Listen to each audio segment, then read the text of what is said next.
To buy cryptocurrency on Trust Wallet, start by opening the app on your mobile device and logging into your account. You will be prompted to enter your passcode, after which you will be taken to the home page. Here, you need to decide which cryptocurrency you want to purchase.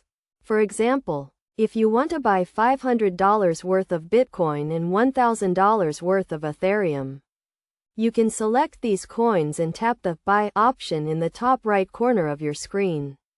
Next, you will need to select the amount you want to buy, keeping in mind that the minimum threshold is $50. Depending on the rate, you may be redirected to a payment processor like MoonPay or Mercury.